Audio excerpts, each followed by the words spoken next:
sa paanan ng kabundukan ng Sierra Madre. Sa isang liblib na baryong napapaligiran ng makakapal na kagubatan at matatayog na puno, naninirahan ang isang mangangahoy na nagngangalang Mateo. Kilala siya sa kanilang lugar bilang isang masipag, matapat at tahimik na binata. Sa murang edad na 30, naranasan na niya ang maraming pagsubok sa buhay. Maagang naulila si Mateo sa kanyang mga magulang. Isang malakas na bagyo ang kumitil sa buhay ng kanyang ama habang nangingisda sa dagat. At makalipas lamang ang 2 taon ay pumanaw naman ang kanyang ina dahil sa karamdaman. Simula noon, natuto siyang mabuhay ng mag-isa. Sa kabila ng kanyang mga pinagdaanan, hindi siya naging masama o mapagkimkim ng galit. Bagkus, lalo siyang naging mabuting tao. Nabuhay siya sa simpleng paraan. Nangangahoy sa bundok tuwing umaga at nagtitinda ng kahoy sa bayan tuwing hapon. Ngunit may isang lihim si Mateo na walang nakaalam. Nakasuot sa kanyang leeg ang isang lumang anting-anting na minana pa niya sa kanyang lolo. Ayon sa kwento ng kanyang ina noon, ang anting-anting ay pag-aari ng kanilang angkan sa loob ng maraming salinlahi. Hindi ito ordinaryong alahas. Taglay nito ang mahiwagang kapangyarihang magbigay ng proteksyon laban sa masasamang nilalang at masasamang espiritu. Gamitin mo lamang ito para sa kabutihan. Iyon ang huling bilin ng kanyang ina. At iyon ang kanyang sinunod. Hindi niya kailanman ipinagmalaki ang anting-anting. Hindi rin niya ito ginamit upang yumaman o magkaroon ng kapangyarihan. Para kay Mateo, sapat nang mamuhay ng marangal. Isang umaga, habang unti-unting sumisikat ang araw sa silangan, naghanda si Mateo para sa kanyang pang-araw-araw na pag-akyat sa bundok. Tahimik ang paligid. Ang malamig na hangin ay dumadampi sa kanyang balat habang naglalakad siya sa makipot na daan patungo sa mas malalim na bahagi ng kagubatan. Karaniwan ay hindi siya lumalampas sa lugar na kilala ng mga mangangahoy. May paniniwala ang mga matatanda sa baryo na may bahagi ng kagubatan na hindi dapat pasukin. Tinatawag nila itong gubat ng lumang bantay. Marami ng kwento tungkol dito. May mga nagsasabing may mga nilalang na hindi tao ang naninirahan roon. May mga nakarinig di umano ng mahiwagang awitin tuwing gabi. May mga nawawala ring hayop na hindi na muling natatagpuan. Ngunit sa araw na iyon, hindi inaasahang napadpad si Mateo sa ipinagbabawal na bahagi ng kagubatan. Habang naghahanap siya ng matitibay na puno, napansin niyang tila kakaiba ang direksyon ng kanyang nilalakaran. Hindi niya namalayan na lumalalim na pala siya sa gubat. Unti-unting nagbago ang paligid. Ang mga puno ay naging mas matataas. Ang mga ugat ay tila ahas na gumagapang sa lupa. Maging ang hangin ay tila may kakaibang bigat. Huminto siya at tumingin sa paligid. Hindi pa ako nakakarating dito noon, mahina niyang sambit. Bigla niyang naramdaman ang pag-init ng kanyang anting-anting. Napahawak siya rito. Hindi iyon pangkaraniwan. Sa tuwing umiinit ang anting-anting, May kakaibang presensyang malapit. Mabuti man o masama. Naging alerto si Mateo. Tahimik niyang pinagmasdan ang paligid. Makalipas ang ilang sandali ay may narinig siyang mahinang lagaslas ng tubig. Sinundan niya ang tunog. Habang papalapit siya, natuklasan niya ang isang maliit na talon na napapalibutan ng makukulay na bulaklak. Hindi niya maipaliwanag kung bakit tila napakaganda ng lugar. Para itong bahagi ng ibang mundo. Ngunit may isa pang bagay na agad nakatawag ng kanyang pansin. May nakahandusay na isang babae sa tabi ng malinaw na sapa. Nabigla si Mateo. Mabilis siyang lumapit. Ang babae ay walang malay. Napakaganda nito. Mahaba ang buhok na tila hibla ng buwan. Maputi ang balat na wari. Kumikislap sa ilalim ng sinag ng araw. Nakasuot siya ng kasuotang hindi pangkaraniwan. Mistulang hinabi mula sa mga dahon at sinag ng liwanag. "Binibini!" tawag ni Mateo. Walang tugon. Lumuhod siya at sinuri ang kalagayan nito. Humihinga naman ito, ngunit tila may matinding pinsalang tinamo. Napansin niyang may maitim na marka sa braso ng babae. Mistulang bakas ng sumpa. Sa sandaling iyon ay lalong uminit ang kanyang anting-anting. Biglang nagliwanag ang mahiwagang palawit. Kasabay nito ay bahagyang lumiwanag ang marka sa braso ng babae. Nagulat si Mateo. Hindi niya alam kung ano ang nangyayari. Ngunit isang bagay ang malinaw. Hindi ordinaryong tao ang babaeng nasa kanyang harapan. Habang pinag-iisipan niya kung ano ang gagawin, biglang dumilim ang paligid. Nawala ang mga huni ng ibon. Tumahimik ang kagubatan. At mula sa likuran ng mga puno ay may lumitaw na 3 nilalang. Matatangkad. Nakasuot ng maiitim na balabal. Pulang-pula ang kanilang mga mata.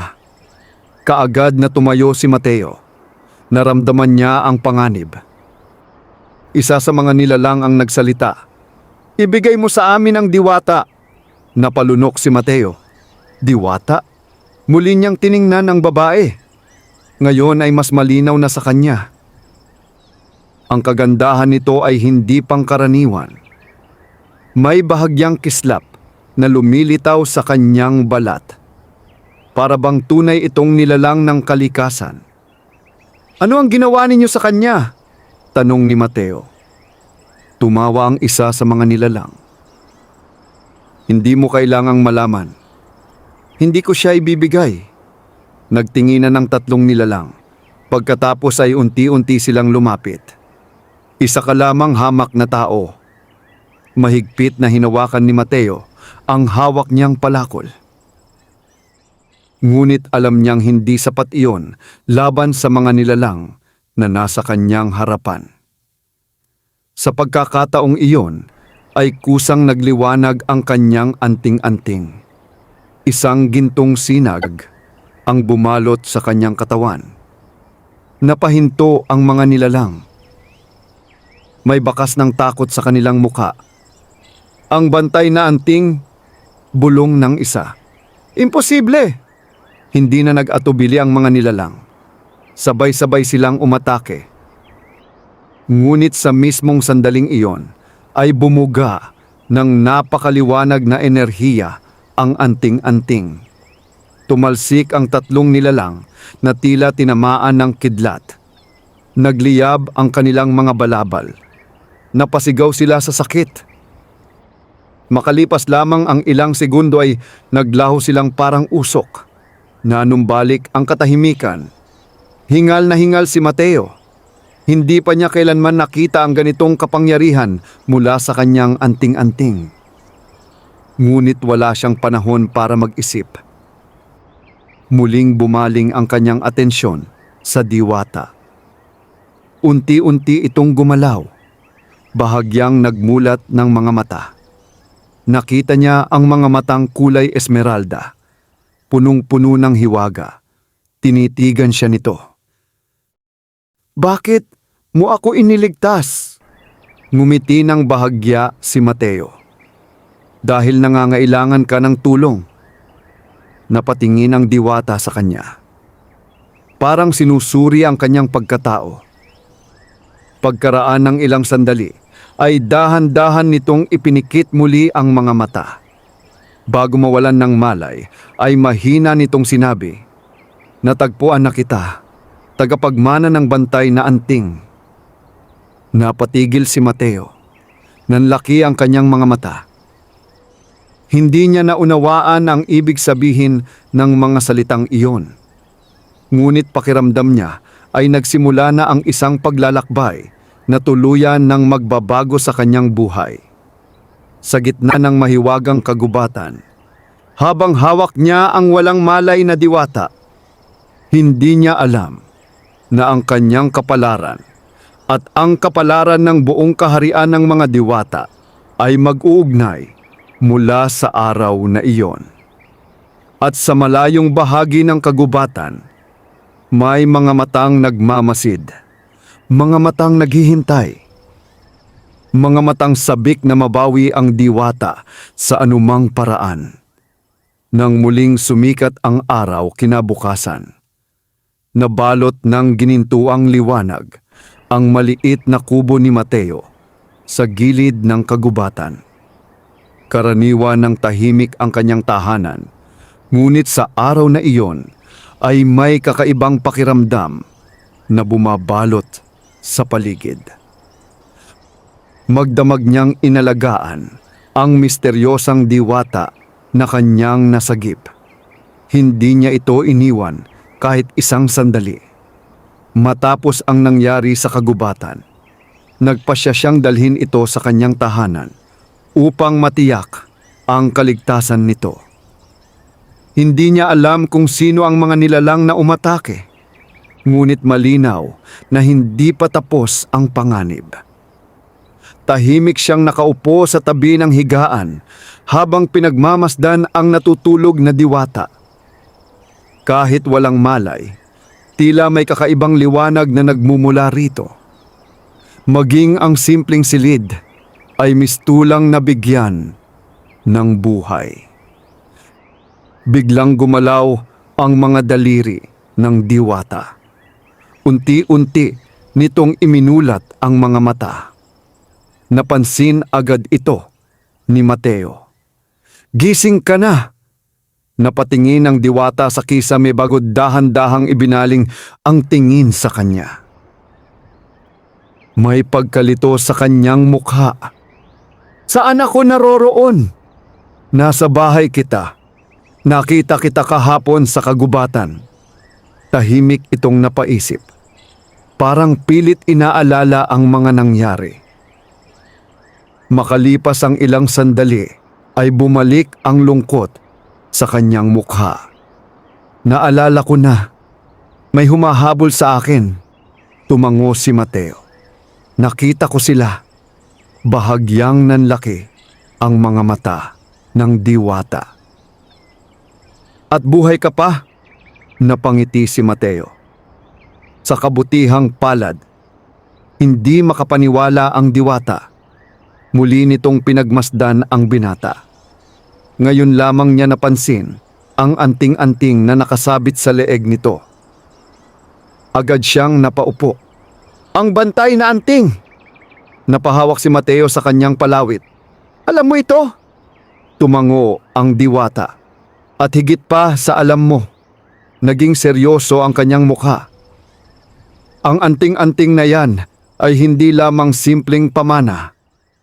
Ito ang isa sa mga sinaunang kasangkapang nilikha noong unang panahon upang mapanatili ang balanse sa pagitan ng mundo ng tao at ng mundo ng mahika."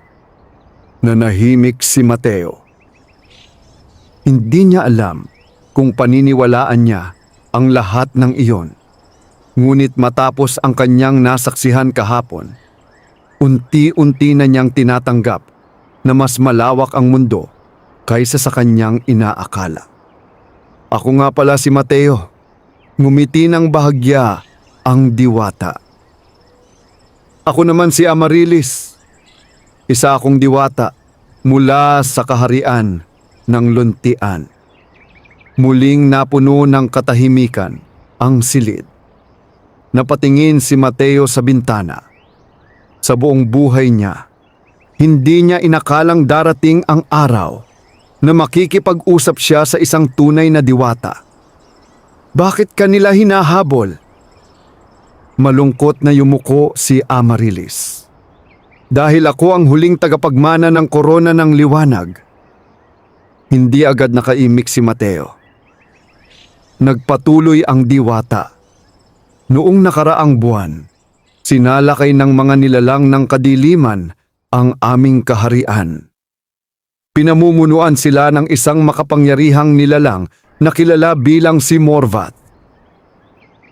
Isa siyang dating tagapagbantay ng mahika na naghangad ng walang hanggang kapangyarihan. Habang nagsasalita si Amarilis, ay tila bumibigat ang hangin sa paligid. Marami ang namatay. Marami ang naglaho. Nasira ang mga banal na puno ng aming kaharian. Bahagyang nanginig ang kanyang boses. At bago bumagsak ang aming palasyo, isinugo ako ng aking ama upang dalhin ang hiyas ng liwanag sa ligtas na lugar. Napansin ni Mateo ang pagkirot sa mga mata nito. Nasaan ang iyong ama? Hindi agad nakasagot si Amarilis. Makalipas ang ilang segundo ay tumulo ang isang luha sa kanyang pisngi. Hindi ko alam. Nauunawaan ni Mateo ang sakit na iyon. Naranasan na rin niyang mawalan ng pamilya. Kaya't hindi na siya nagtanong pa. Sa halip ay binigyan niya ito ng mainit na sabaw. Tahimik na tinanggap iyon ni Amarilis. Sa unang pagkakataon, mula nang magsimula silang mag-usap, bahagya siyang ngumiti. Maraming salamat. Hindi mo ako kilala. Hindi mo rin ako kauri. Ngunit iniligtas mo pa rin ako. Nagkibit balikat si Mateo. Kung may nangangailangan ng tulong, tumutulong ako. Hindi napigilan ni Amarilis ang mapangiti. Hindi niya alam kung bakit. Ngunit pakiramdam niya ay matagal na niyang kilala ang taong nasa kanyang harapan. Samantala, sa pinakamadilim na bahagi ng kagubatan, isang malaking kastilyong yari sa itim na bato ang nakatayo sa ibabaw ng bangin. Sa loob nito ay nakaupo ang isang nilalang sa isang napakalaking trono. Matangkad, maputla, maitim ang balabal at nagliliyab ang kanyang mga mata sa kulay pula. Siya si Morvath, ang hari ng kadiliman. Nakaluhod sa kanyang harapan ang tatlong nilalang na umatake kay Amarilis. Hindi ninyo siya nadala? Umalingaw-ngaw ang malamig na boses nito sa buong bulwagan. Nanginig ang mga alipores. Patawarin ninyo kami, Panginoon. May isang tao. Taglay niya ang bantay na anting. Biglang tumahimik ang buong silid. Unti-unting tumayo si Morvath. Ang tagapagmana? Posible ba yon? May kakaibang kislap na lumitaw sa kanyang mga mata. Kung gayon, nagsisimula ng gumalaw ang kapalaran. Lumapit siya sa isang malaking salamin na yari sa itim na kristal. Dahan-dahang lumitaw rito ang larawan ni Mateo. Kasama si Amarilis, tahimik na pinagmasdan ni Morvath ang dalawa.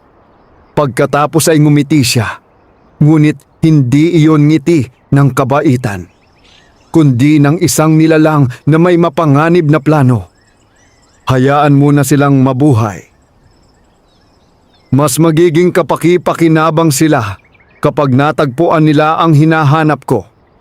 Nagkatinginan ang kanyang mga tauhan. Panginoon, Tanging ang bantay na anting at ang hiyas ng liwanag ang makapagtuturo sa lokasyon ng sagradong puso ng kagubatan. Kapag nakuha ko iyon, biglang nagdilim ang paligid at wala nang makapipigil sa akin. Samantala, sa kubo ni Mateo, hindi nila alam na may mga matang nagmamasid sa kanila mula sa malayo. Pagkatapos kumain, nagpasya si Mateo na magtungo sa likod ng bahay upang magigib ng tubig. Ngunit paglabas niya ay may napansin siyang kakaiba. Nakatayo sa gitna ng bakuran ang isang puting usa. Napakaganda nito. Ang mga sungay ay tila yari sa pilak at kumikislap ang buong katawan. Hindi ito ordinaryong hayop. Napansin din ito ni Amaryllis. Agad siyang napatayo. Hindi maaari. Ano yon? Tanong ni Mateo. Nanlaki ang kanyang mga mata. Iyan ang mensahero ng kagubatan. Dahan-dahang lumapit ang mahiwagang usa. Pagkatapos ay yumuko ito kay Amaryllis. May lumitaw na liwanag mula sa noo nito. Unti-unting nabuo ang imahe ng isang matandang diwata. Mukha itong sugatan at nanghihina. Prinsesa Amaryllis! Napahawak sa bibig ang diwata. Guro Elyon! Mahina ang boses ng matanda. Kung nakikita mo ang mensaheng ito, nangangahulugan itong hindi naligtas ang kaharian ng luntian. Ngunit may pag-asa pa. Tanging ikaw at ang tagapagmana ng bantay na anting ang maaaring makahanap sa 3 banal na selyo. Kapag pinagsama-sama ang mga ito, magigising ang sagradong puso ng kagubatan. Doon nakasalalay ang kapalaran ng aming mundo. Biglang kumislap ang imahe. Magmadali kayo! Paparating na ang kadiliman at tuluyang naglaho ang mensahe. Muling bumalik ang katahimikan. Napatingin si Amaryllis kay Mateo. Napatingin naman si Mateo sa kanya. Pareho nilang alam na wala na silang pagpipilian. Ang simpleng buhay ng isang mangangahoy ay tuluyan ng nagbago. Sa harapan nila ay naghihintay ang isang paglalakbay na puno ng panganib, hiwaga at mga lihim na nakabaon sa loob ng maraming siglo. At sa kaibuturan ng kagubatan, nagsisimula ng magising ang mga puwersang matagal nang natutulog. Mga puwersang maaaring magligtas o tuluyang magpahamak sa kanilang mundo. Mahimbing pa ang karamihan sa mga taga-baryo nang magising sina Mateo at Amaryllis kinabukasan. Ang malamig na simoy ng hangin mula sa kabundukan ay dahan-dahang pumapasok sa bintana ng kubo habang unti-unting sumisikat ang araw sa silangan. Ngunit para sa dalawa, hindi na ordinaryong araw ang kanilang haharapin. Matapos nilang matanggap ang mensahe ni Guro Elyon, alam nilang kailangan nilang kumilos bago pa sila maunahan ng mga puwersa ni Morvat. Tahimik na naghahanda si Mateo ng kanilang mga kakailanganin sa paglalakbay. Isang matibay na palakol, kaunting pagkain, mga sisidlan ng tubig, at ang lumang anting-anting na nakasabit sa kanyang leeg. Samantala, nakatayo naman si Amaryllis sa labas ng bahay habang nakatanaw sa kagubatan. May kakaibang lungkot sa kanyang mga mata. Hindi niya maiwasang isipin ang kanyang kaharian. Hindi niya alam kung ilan pa sa kanyang mga kababayan ang buhay.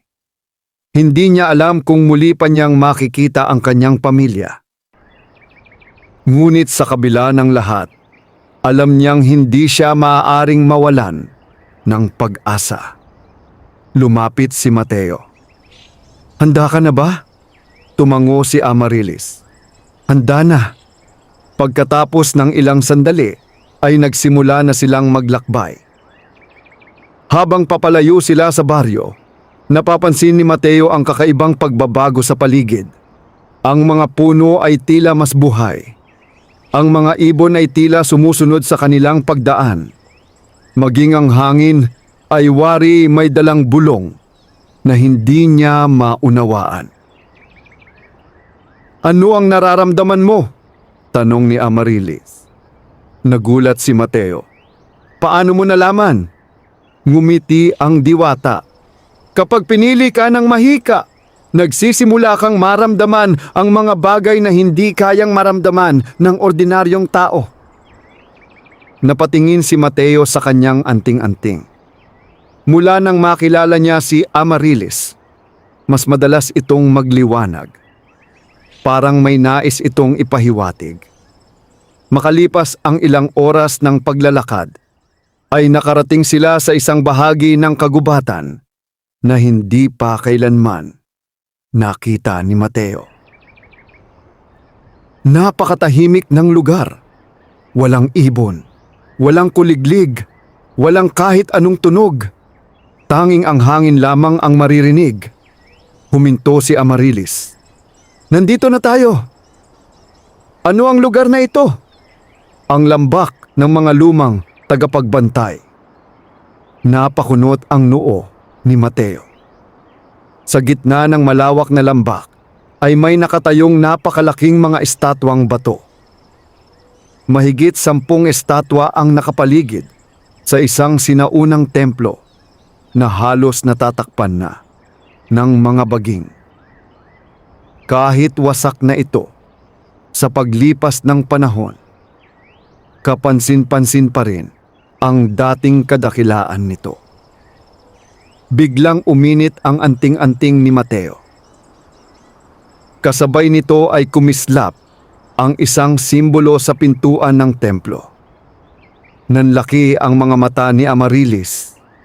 Iyan ang tanda ng unang banal na selyo. Tahimik silang naglakad papasok. Habang papalalim sila sa loob ng templo, ay mas lalong lumalamig ang hangin. Ang mga dingding ay puno ng sinaunang ukit. May mga larawang nagpapakita ng mga diwata, tao, at mahiwagang nilalang na magkakasamang namumuhay. Ngunit habang pinagmamasdan iyon ni Mateo, may isang bagay na kanyang napansin. Sa mga ukit, may isang tao na may suot na anting-anting na kapareho ng nasa kanya. "Sino siya?" Lumapit si Amaryllis. At agad siyang natigilan. "Hindi maaari." "Ano iyon?" Dahan-dahang hinaplos ng diwata ang lumang ukit. "Ito ang unang tagapagbantay ng bantay na anting." Nanlaki ang mga mata ni Mateo. "Ibig sabihin, ang iyong angkan ay mas mahalaga kaysa sa inaakala mo." Hindi na nakapagsalita si Mateo. Habang sinusubukan niyang unawain ang lahat, biglang yumanig ang buong templo. Umalingaw-ngaw ang isang malalim na tunog. Kasunod nito ay bumukas ang isang napakalaking pintuang bato sa kanilang harapan. Mula sa kailaliman ay may lumabas na malamig na hangin. Nagkatinginan ang dalawa. Alam nilang naroon ang kanilang hinahanap. Dahan-dahan silang bumaba sa ilalim ng templo. Pagdating nila sa pinakailalim, ay bumungad sa kanila ang isang napakalaking bulwagan. Sa gitna nito ay may lumulutang na kristal na kulay ginto. Nakapalibot rito ang mga sinaunang simbolo. Maliwanag itong kumikislap. Ang unang banal na selyo, bulong ni Amaryllis. Ngunit bago pa sila makalapit, ay may malakas na dagundong na umalingaw-ngaw sa buong bulwagan. Biglang nagsimulang gumalaw ang isa sa mga higanting estatwa. Unti-unti itong bumangon mula sa kanyang kinatatayuan. Nanginginig ang lupa sa bawat hakbang nito. Ang mga mata nitong bato ay nagliwanag sa kulay bughaw. Napalunok si Mateo. Ano naman ito? Tagapagbantay. Ano? Sinusubok nito ang sinumang nais kumuha ng selyo. Tumayo ang higanteng nilalang. Mahigit 20 talampakan ang taas nito. Mistula itong bundok na nabuhay. Bigla itong sumugod. Agad na hinila ni Mateo si Amarilis palayo. Bumagsak ang napakalaking kamao ng estatwa sa kanilang kinatatayuan. Yumanig ang buong bulwagan. Mabilis na tumayo si Mateo. Ngunit alam niyang walang silbi ang kanyang palakol laban sa higanting bato. Muling umatake ang nilalang. Muntik na siyang tamaan. Sa bawat sandali ay lumalala ang sitwasyon. Mateo! Napalingon siya kay Amarilis. May kakaibang liwanag na bumabalot sa diwata. Makinig ka! Hindi natin ito matatalo sa lakas. Kailangan mong gamitin ang anting-anting. Napahawak si Mateo sa kanyang dibdib. Paano? Magtiwala ka! Muling sumugod ang higanting tagapagbantay. Sa pagkakataong iyon ay pumikit si Mateo. Naalala niya ang mga salita ng kanyang ina. Naalala niya ang mga bilin ng kanyang lolo. Naalala niya ang lahat ng pagkakataong ginamit niya ang kanyang lakas para tumulong sa iba. Biglang nagliwanag ang anting-anting. Mas maliwanag kaysa dati. Isang napakalakas na enerhiya ang kumalat sa buong bulwagan. Unti-unting nabalot ng gintong liwanag ang kanyang katawan. Nagulat si Mateo. Ngunit higit na nagulat ang higanting tagapagbantay. Huminto ito sa pag-atake. Pagkatapos ay dahan-dahang lumuhod. Nanlaki ang mga mata ni Amarilis. Hindi maaari. Ano ang nangyayari? Hindi agad nakasagot ang diwata. Sa halip ay tumingin siya sa anting-anting at sa liwanag na bumabalot kay Mateo. Kinilala ka nito. Kinilala bilang tunay na tagapagmana. Unti-unting naglaho ang liwanag. Kasabay nito ay tuluyang tumigil ang higanting estatwa. Muling naging tahimik ang bulwagan. Pagkatapos ay bumukas ang isang daanan patungo sa kristal. Wala nang humaharang sa kanila. Dahan-dahang lumapit sina Mateo at Amarilis sa lumulutang na kristal. Habang papalapit sila ay lalong lumalakas ang liwanag nito. Nang tuluyan itong mahawakan ni Mateo, isang malakas na enerhiya ang dumaloy sa kanyang katawan. Biglang may mga larawan na lumitaw sa kanyang isip.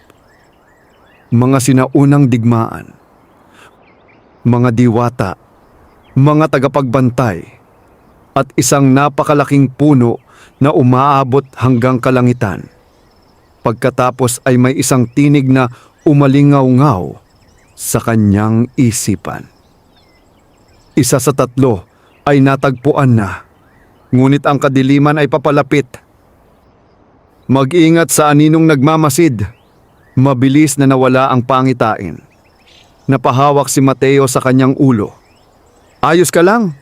Tanong ni Amarilis. Tumango siya. Ngunit bago pa siya makapagsalita ay biglang dumilim ang bulwagan.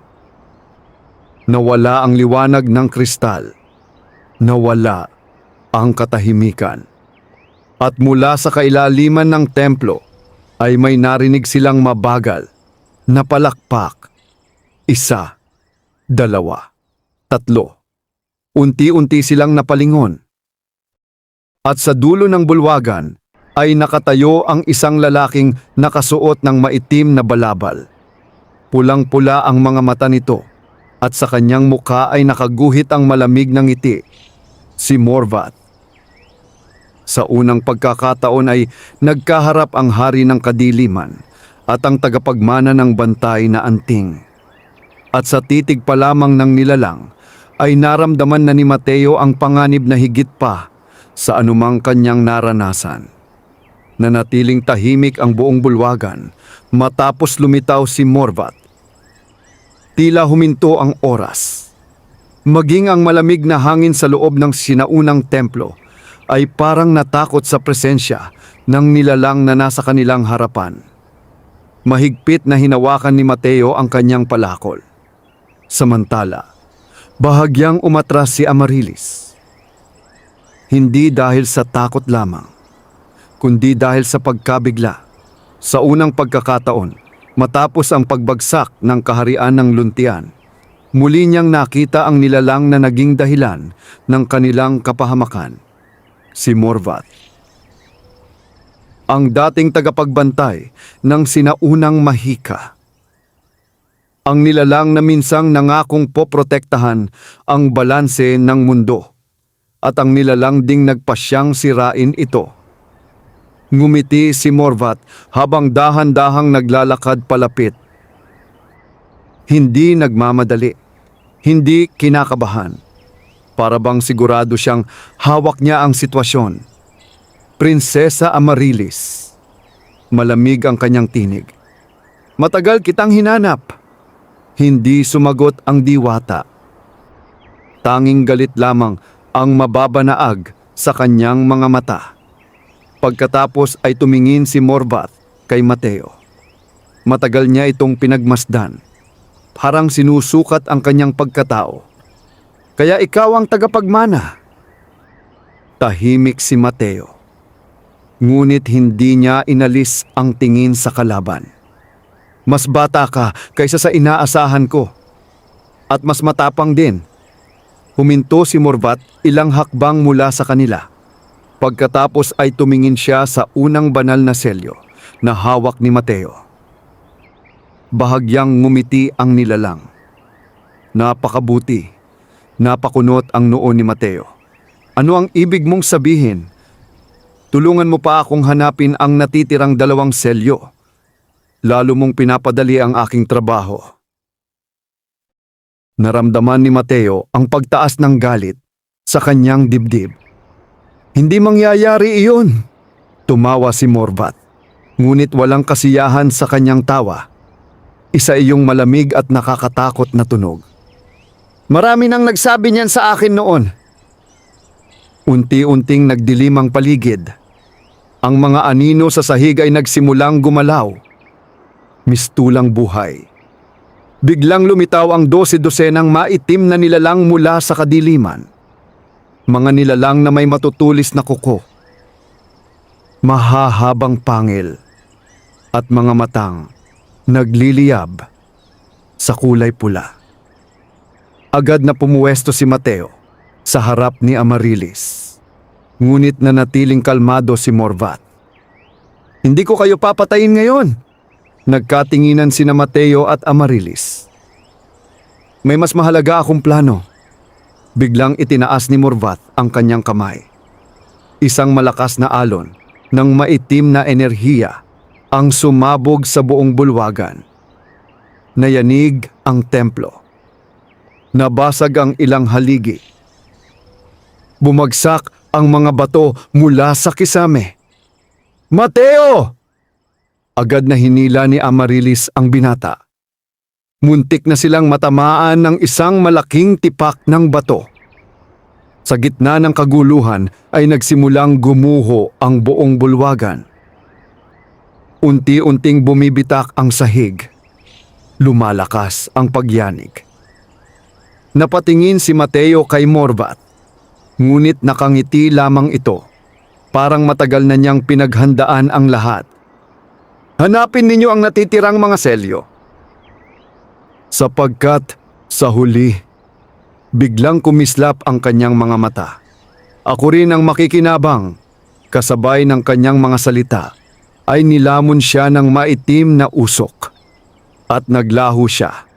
Kasunod nito ay nawala rin ang kanyang mga tauhan. Ngunit hindi pa tapos ang panganib. Patuloy na gumuho ang templo.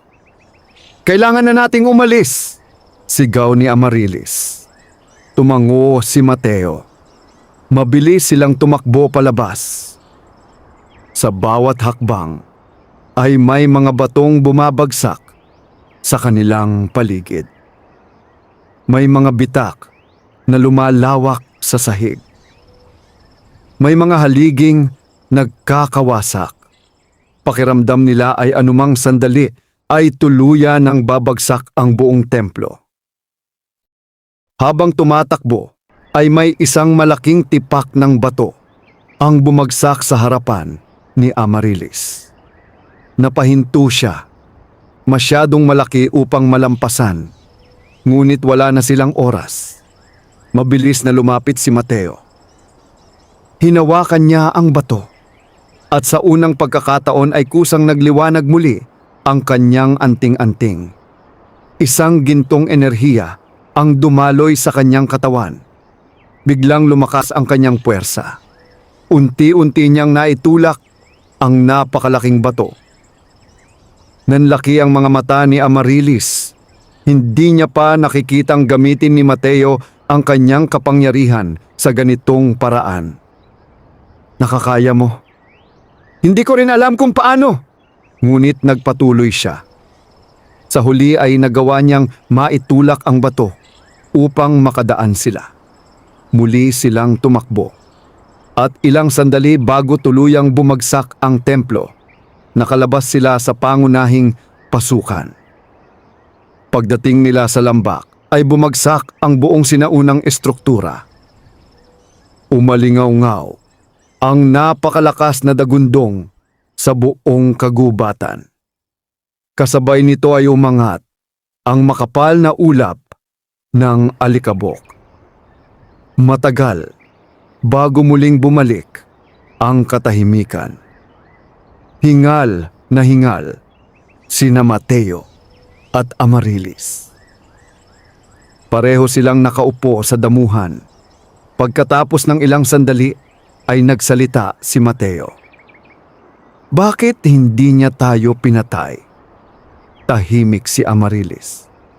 Matagal bago siya sumagot. Dahil may kailangan pa siya sa atin. At yun ang mas nakakatakot. Napatingin si Mateo sa unang banal na selyo. Mas marami pa rin siyang tanong kaysa sagot. Ngunit isang bagay ang malinaw. Mas malaki ang laban na kanilang haharapin kaysa sa una niyang inaakala. Makalipas ang ilang oras ng paglalakad, ay nagpasya silang magpahinga sa tabi ng isang malinaw na ilog. Habang nagpapahinga, ay napansin ni Mateo ang kakaibang pagbabago sa unang banal na selyo. Ang gintong kristal ay naglalabas ng maninipis na sinag ng liwanag. Unti-unting bumubuo ang mga ito ng isang mapa sa hangin. Agad na lumapit si Amarilis. Isa itong gabay! Lumabas sa mapa ang larawan ng isang malayong bundok. Isang bundok na nababalot ng hamog. Sa tuktok nito ay may kumikislap na simbolo. Nanlaki ang mga mata ng diwata. Ang bundok ng mga ulap. Nandun ang ikalawang banal na selyo. Napatingin si Mateo sa malayong kabundukan. Mukhang napakalayo nito. At tiyak na puno ng panganib. Ngunit wala silang pagpipilian. Habang pinag-uusapan nila ang susunod na hakbang, hindi nila napansin ang isang figurang nagmamasid mula sa likod ng mga puno. Isang matandang lalaki. nakasuot ng lumang balabal. Mahaba ang puting buhok at may hawak na tungkod na yari sa pilak. Tahimik niya silang pinagmamasdan. Pagkatapos ay ngumiti. Sa wakas, dumating na rin ang mga itinadhana. At sa isang kisap mata ay naglaho siya na parang hangin. Samantala, sa pinakamataas na tore ng kastilyo ng kadiliman, nakatanaw si Morvat sa isang mahiwagang salamin. Kitang-kita niya sina Mateo at Amarilis. Ngunit sa pagkakataong ito ay hindi siya nakangiti. Sa halip ay seryoso ang kanyang mukha dahil may isang bagay na matagal na niyang kinatatakutan. Ang posibilidad na tunay ngang magising ang kapangyarihan ng bantay na anting. At kung mangyayari iyon, maaaring unang beses sa loob ng maraming siglo na may kakayahang humadlang sa kanyang mga plano. Ngunit hindi siya susuko. Hindi ngayon, hindi kailanman. Sa malayong bahagi ng mundo, habang papalubog ang araw sa kanluran, nagsimula ang panibagong yugto ng kanilang paglalakbay. Isang paglalakbay patungo sa bundok ng mga ulap, kung saan naghihintay ang ikalawang banal na selyo. At kasama nito, ang mga lihim na maaaring magbago sa kanilang kapalaran magpakailanman. Makalipas ang 3 araw ng walang tigil na paglalakbay, unti-unti nang nagbago ang tanawin sa paligid ni Mateo at Amarilis. Ang malalawak na kagubatan ay napalitan ng mabatong daan. Ang may init na hangin ng kapatagan ay naging malamig na simoy mula sa kabundukan. Sa malayo ay tanaw nila ang isang napakataas na bundok na tila sumasayad sa kalangitan. Ang tuktok nito ay natatakpan ng makakapal na ulap. Mistulang isang higanting bantay na nagmamasid sa buong mundo. Iyon ang bundok ng mga ulap. Ang lugar kung saan nakatago ang ikalawang banal na selyo. Tahimik na naglakad si Mateo habang nakatanaw sa bundok. Habang papalapit sila, lalo niyang nararamdaman ang kakaibang init mula sa kanyang anting-anting. Parang may puwersang tumatawag dito. Parang may naghihintay sa kanilang pagdating. "Malapit na tayo," sabi ni Amarilis. Tumango si Mateo. Ngunit pakiramdam ko ay hindi magiging madali ito. Bahagyang ngumiti ang diwata. "Wala nang naging madali mula nang magkita tayo." Napatawa si Mateo. Sa kabila ng kanilang mga problema, nakakatulong pa rin ang presensya ni Amarilis upang gumaan ang kanyang pakiramdam. Hindi na lamang sila magkasamang naglalakbay. Unti-unti na silang naging tunay na magkaibigan.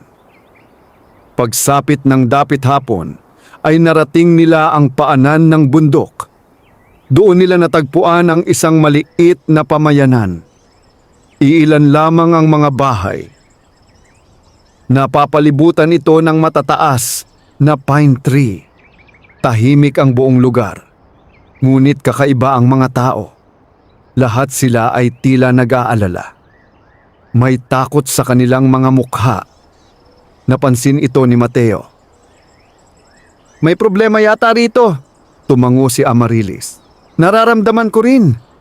Habang naglalakad sila sa gitna ng nayon, ay may isang matandang babae ang lumapit sa kanila. Mahina ang kanyang katawan. Ngunit mabait ang kanyang mga mata. "Mga manlalakbay," sabi nito. "Mukhang hindi kayo taga rito." "Opo," sagot ni Mateo. "Napadaan lamang kami." Tiningnan sila ng matanda. Pagkatapos ay napatingin sa anting-anting ni Mateo. Biglang nagbago ang kanyang ekspresyon. Parang may naalala siya. Ang tanda ng tagapagbantay. Napakunot ang noo ni Mateo. Kilalang kilala ba ninyo ito? Hindi agad sumagot ang matanda. Sa halip ay tumingin siya sa paligid upang matiyak na walang nakakarinig. Pagkatapos ay mahina siyang nagsalita. Kung totoo ang iniisip ko, kayo ang mga taong matagal na naming hinihintay. Nagkatinginan sina Mateo at Amarilis. Maya-maya ay isinama sila ng matanda sa kanyang bahay. Doon nila nalaman ang problema ng buong pamayanan. Araw-araw, sabi ng matanda, may mga taong nawawala. Nanlaki ang mga mata ni Mateo. Nawawala? Tumango siya. Kapag sumasapit ang gabi, may isang nilalang na bumababa mula sa bundok. Kinukuha nito ang mga tao at hindi na sila muling nakikita. Tahimik na nakinig sina Mateo at Amarilis.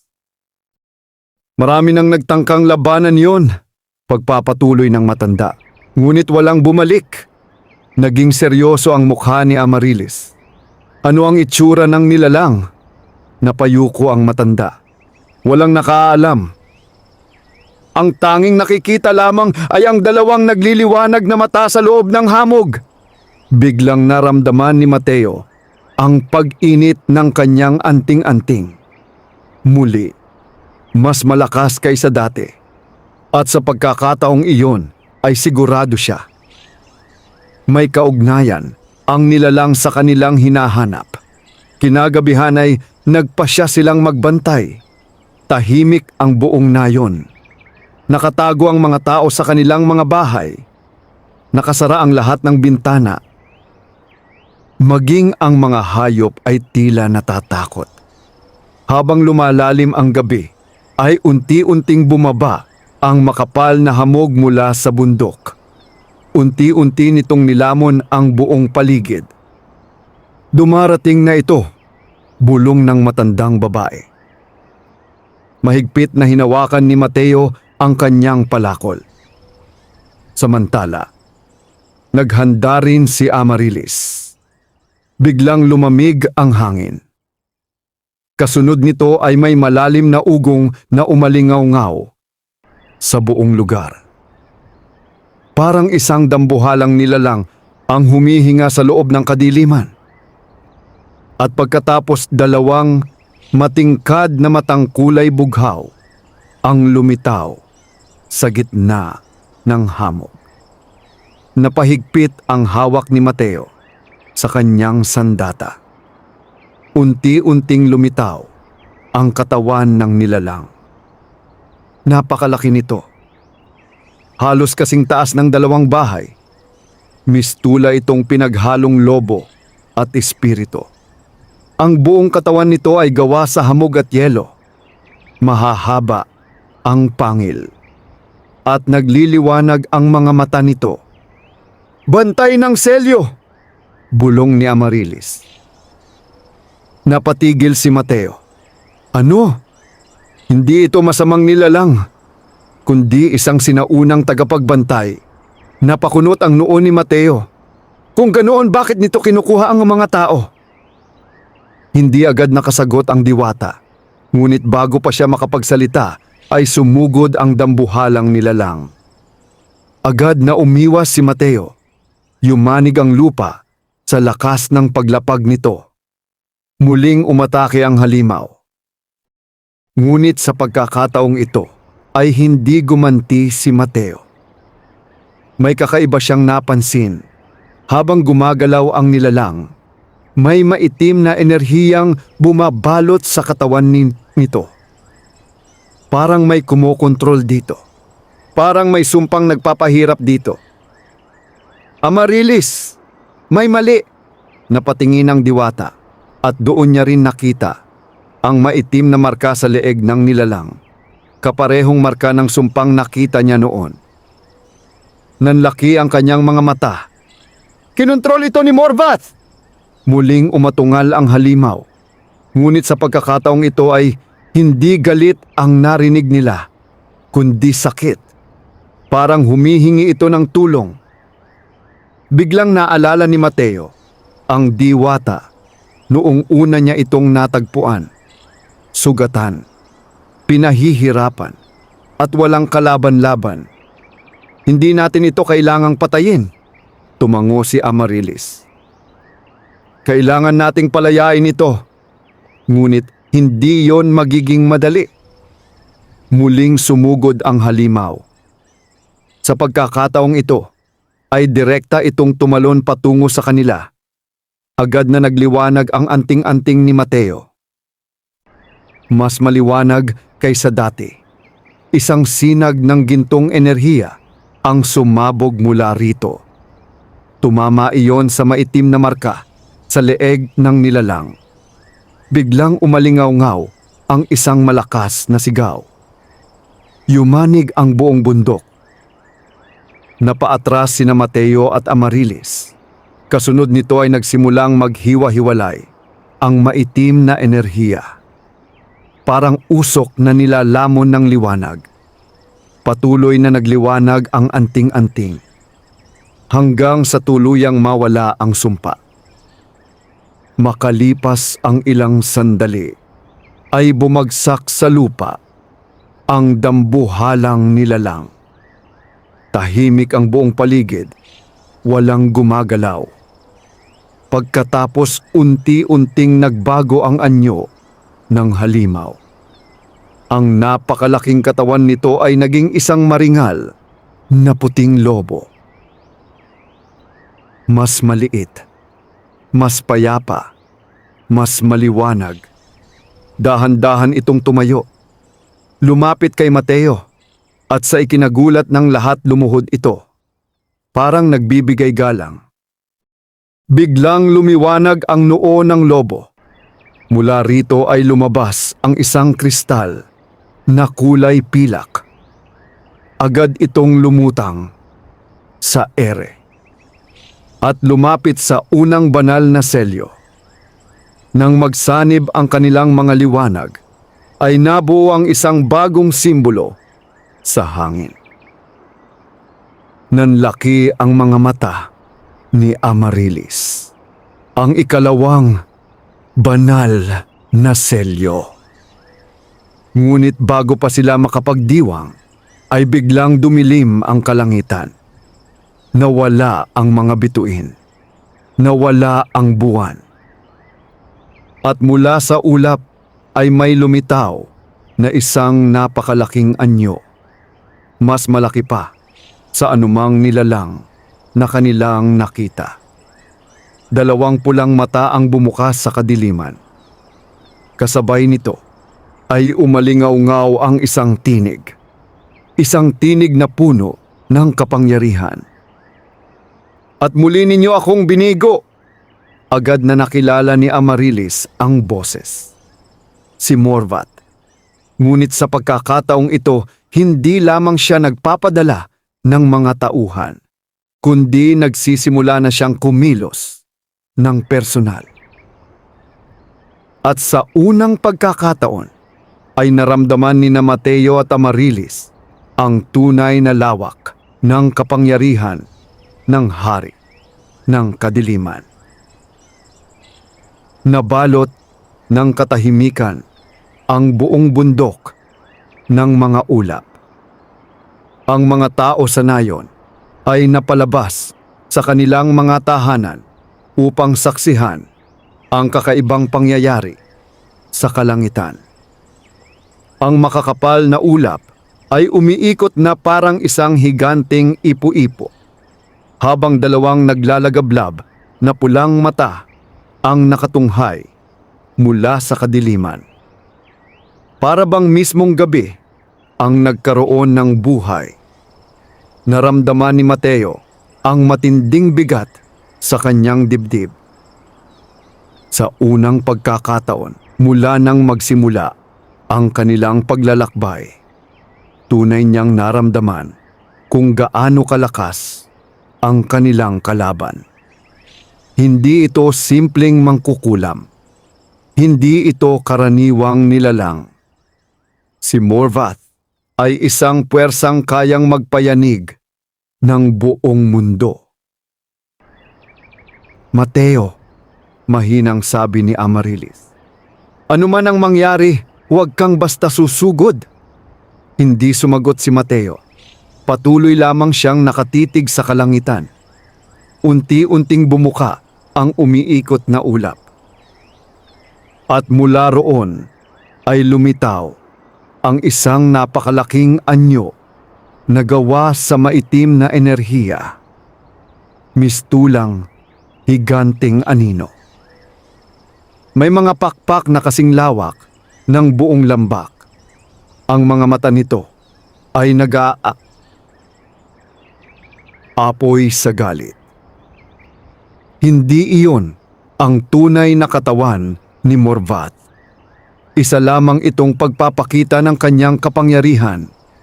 Ngunit sapat na iyon upang magdulot ng takot.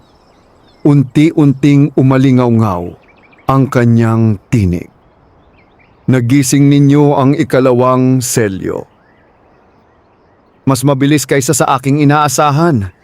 Nakahawak pa rin si Mateo sa kanyang palakol. Ano ba talaga ang gusto mo? Tumawa si Morvath. Isang malamig na tawang tila nagmumula sa kailaliman ng mundo. Kapangyarihan, kalayaan, at ang wakas ng mga hangganang ipinataw ng mga sinaunang tagapagbantay. Napakunot ang noo ni Mateo. Ngunit si Amaryllis ay tila may naalala. Muli mo na namang inuulit ang kasinungalingang iyon. Nagbaling ng tingin si Morvath sa diwata. Hindi kasinungalingan. Ang mundo ay dapat pamunuan ng pinakamalakas. At ako ang pinakamalakas. Biglang nagliwanag ang mga mata ni Amaryllis. Hindi ka naging masama dahil sa iyong lakas. Naging masama ka dahil sa iyong kasakiman. Saglit na tumahimik si Morvath. At sa unang pagkakataon ay nakita nila ang galit sa kanyang mukha. Lumamig ang hangin. Nagsimulang mangginig ang lupa. Mag-ingat ka sa iyong mga salita, prinsesa. Ngunit hindi umatras si Amaryllis. Maraming buhay na ang sinira mo. Maraming kaharian ang iyong winasak. Hindi kita hahayaang sirain pa ang iba. Biglang umalingaw-ngaw ang isang napakalakas na dagundong. Sa isang kisap mata ay bumagsak mula sa kalangitan ang isang dambuhalang sibat ng kadiliman. Diretso itong tumama sa gitna ng lambak. Sumabog ang lupa. Nagliparan ang mga bato. Napaatras ang mga tao sa matinding takot. Mabilis na hinila ni Mateo si Amaryllis upang makaiwas. Pagkatapos ng pagsabog ay may lumitaw na napakalaking bunganga sa lupa. Nanginginig ang buong bundok. At hindi pa roon nagtapos. Isa pa. At isa pa. Sunod-sunod na bumagsak ang mga sibat ng kadiliman mula sa kalangitan. Mistulang umuulan ng kapahamakan. Mateo! Tumango ang binata. Ilayo mo ang mga tao! Agad na tumakbo si Amaryllis patungo sa nayon. Samantala, nanatili si Mateo sa gitna ng lambak. Mag-isa. Nakatingala sa napakalaking anino ni Morvath. Muling nagliwanag ang kanyang anting-anting. Ngunit sa pagkakataong ito ay kakaiba ang kanyang naramdaman. May tinig na bumubulong mula sa kailaliman ng kanyang isipan. Hindi malinaw, ngunit unti-unti itong lumalakas. Parang isang sinaunang alaala. At kasabay nito ay nagsimulang lumiwanag ang dalawang banal na selyo. Ang gintong kristal at ang pilak na kristal. Pareho silang umikot sa paligid ni Mateo. Biglang bumuga ng liwanag ang mga ito.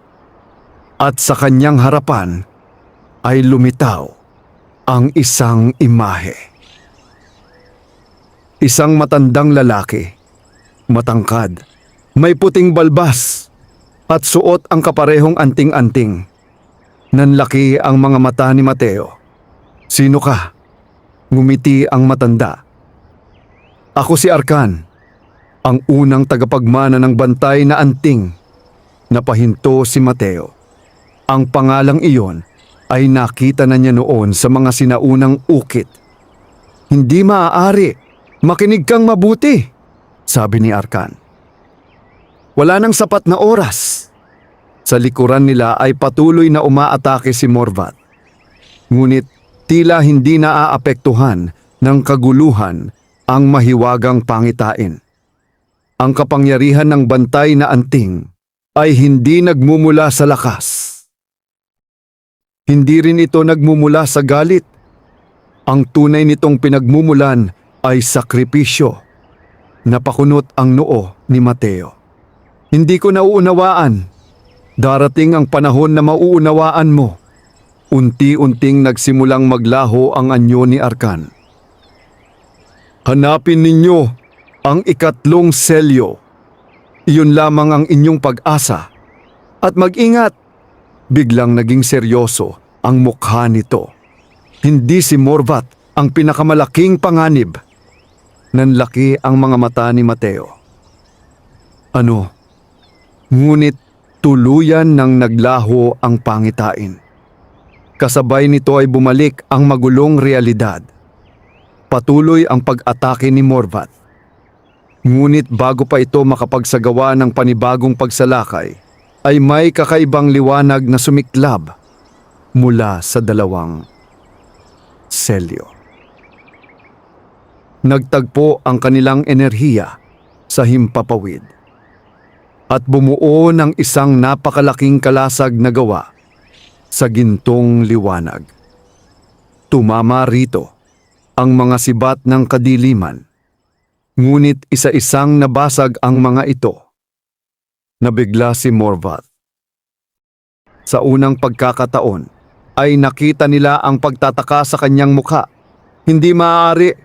Mahigpit na hinawakan ni Mateo ang kanyang anting-anting. Unti-unti niyang nararamdaman ang kapangyarihang matagal nang natutulog sa loob nito. Hindi pa niya ganap na nauunawaan. Ngunit alam niyang lumalakas siya. At alam din niyon ni Morvat. Matagal silang nagkatitigan. Parang dalawang puwersang sinusukat ang isa't isa. Pagkatapos ay biglang ngumiti ang hari ng kadiliman. Ngunit sa pagkakataong ito ay hindi iyon ngiting ng kumpiyansa, kundi ng isang nilalang na naghahanda para sa mas malaking laban. "Magaling, tagapagmana. Ngunit hindi ninyo mapipigilan ang nakatakdang mangyari." Unti-unting naglaho ang kanyang napakalaking anyo, kasabay ng pag-alis ng mga ulap, kasabay ng pagbabalik ng mga bituin sa kalangitan. At sa loob lamang ng ilang sandali ay parabang walang nangyari. Ngunit alam ng lahat na hindi iyon totoo. Nagsisimula pa lamang ang tunay na digmaan. Maya-maya ay bumalik si Amarilis kasama ang mga tao ng nayon. Ligtas silang lahat. Nang makita nilang humupa na ang panganib ay nagpasalamat sila kina Mateo at Amarilis. Marami ang lumuhod, marami ang nagpahayag ng kanilang pasasalamat. Ngunit nanatiling tahimik si Mateo. Nakatitig siya sa dalawang selyong lumulutang sa kanyang harapan. Pagkatapos ay tumingin siya sa malayong silangan. Doon, sa dulo ng kalangitan, ay may isang sinag ng liwanag na biglang sumiklab, parang isang bituing bumagsak mula sa langit. Agad itong napansin ni Amarilis. At yun na. Ano yon? Tanong ni Mateo. Ang mukha ng diwata ay naging seryoso. Ang tawag ng ikatlong banal na selyo. Natagpuan na natin ang susunod nating pupuntahan. Tahimik na pinagmasdan nila ang malayong liwanag. Hindi nila alam kung anong panganib ang naghihintay sa kanila. Ngunit alam nilang mas mapanganib ito kaysa sa lahat ng kanilang naranasan. Sapagkat naroon ang huling selyo. At kasabay nito, ang lihim na matagal nang ikinukubli ng sinaunang mundo. Madaling araw nang lisanin ni Mateo at Amarilis ang bundok ng mga ulap. Tahimik ang buong nayon habang pinagmamasdan silang papalayo. Maraming nais magpasalamat ng higit pa, ngunit alam ng mga taga roon na may mahalagang misyon na kailangang tapusin ang dalawa. Habang naglalakad sila patungo sa silangan, hindi maalis sa isip ni Mateo ang mga huling salita ni Arkan. Hindi si Morvat ang pinakamalaking panganib. Paulit-ulit itong bumabalik sa kanyang isipan. Kung hindi si Morvat ang pinakamalaking banta, sino pa? Ano pa ang mas nakakatakot kaysa sa hari ng kadiliman? Tahimik silang naglakbay sa loob ng ilang araw. Tinawid nila ang mga ilog, nilampasan ang mga masukal na kagubatan, at umakyat sa mga mabatong bangin. Habang papalapit sila sa direksyon ng liwanag na kanilang nakita, lalong nagiging kakaiba ang paligid. Ang mga puno ay nagiging mas matatanda, mas malalaki, mas misteryoso. Maging ang hangin ay tila nagdadala ng mga bulong mula sa nakaraan. Pagsapit ng ikalimang araw ng kanilang paglalakbay, narating nila ang isang malawak na lambak. At sa gitna nito ay may isang sinaunang lungsod, ngunit hindi ito lungsod ng mga tao. Hindi rin ito kaharian ng mga diwata. Isa itong abandonadong lugar na tila matagal nang nilisan ng panahon. Napapalibutan ito ng mga sirang tore, wasak na pader, at mga estatwang natatakpan ng lumot.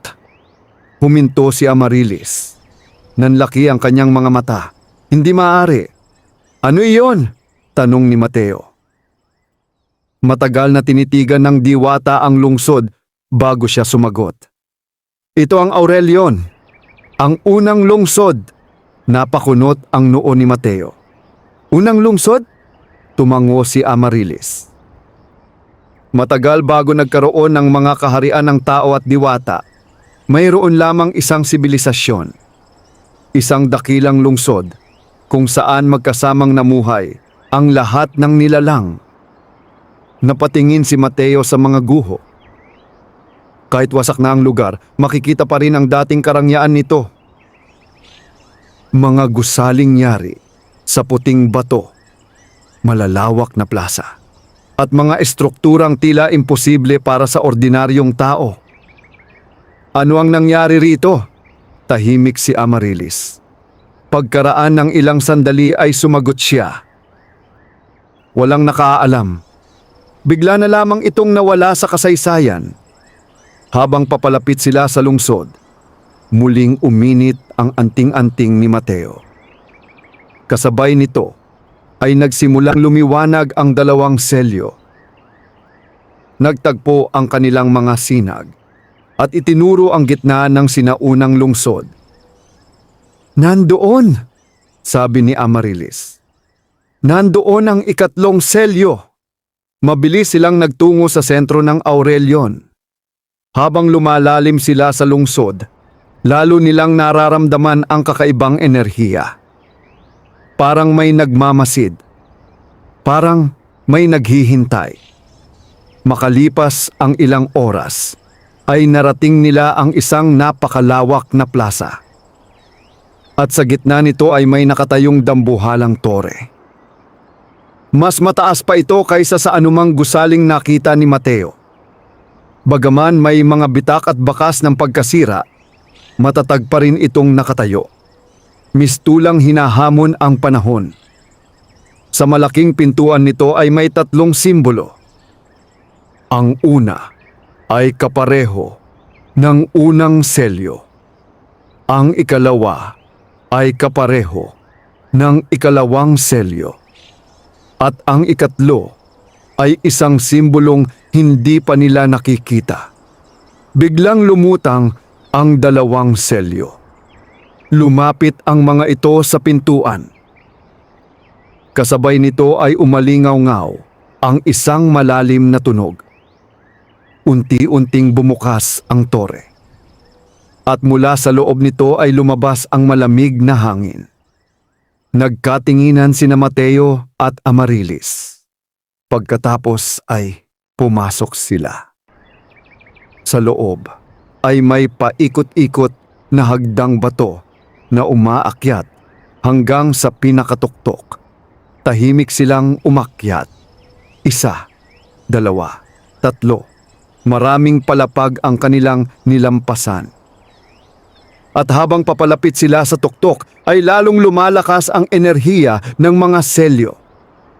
Sa wakas ay narating nila ang pinakamataas na bahagi ng tore.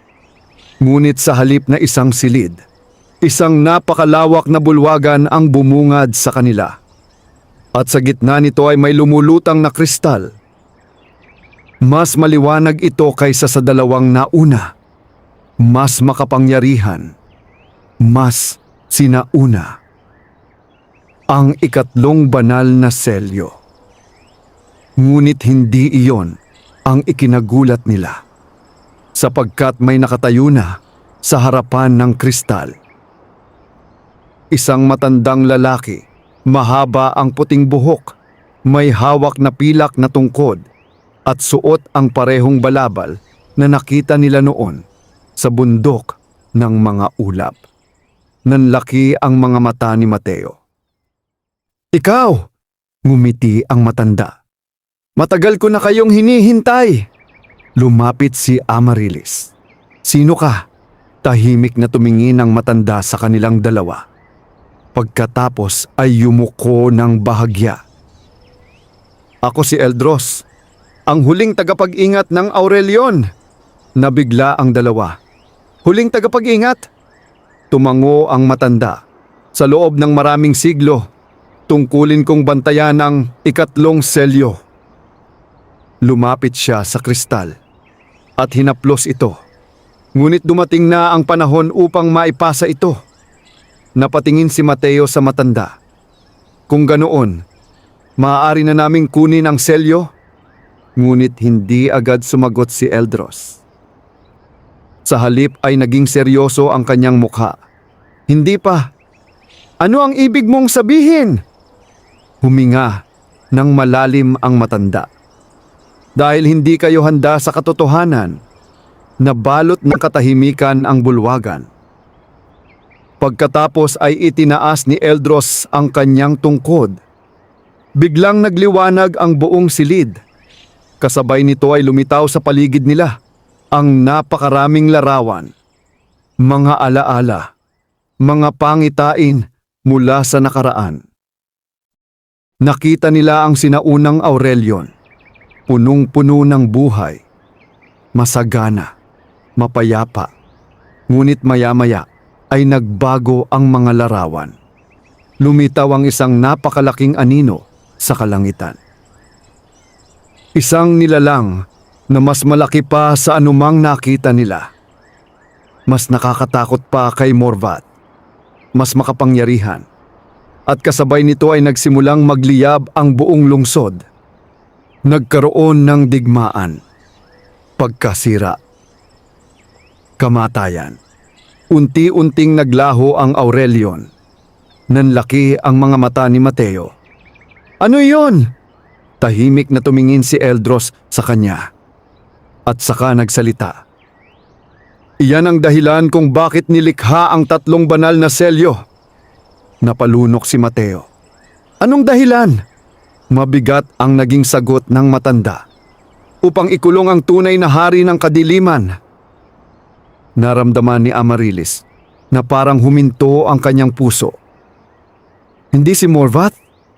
Umiling si Eldros. Hindi. Si Morvath ay isa lamang tagapaglingkod. Nanlaki ang mga mata ng dalawa. Tagapaglingkod?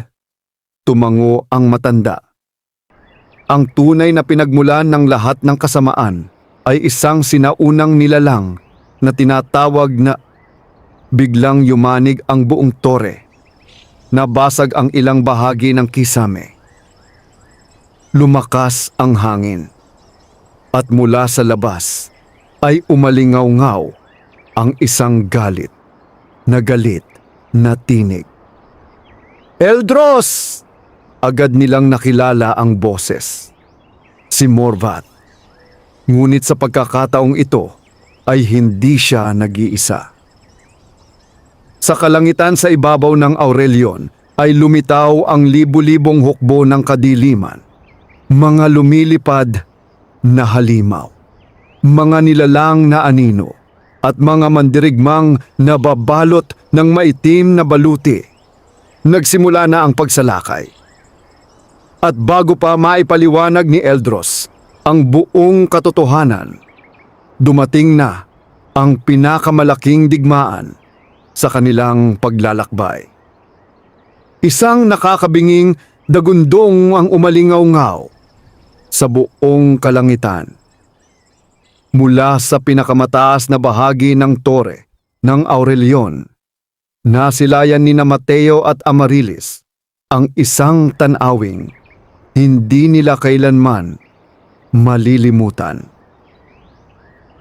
Ang dating tahimik na lungsod ay napapalibutan na ng napakalawak na hukbo ng kadiliman.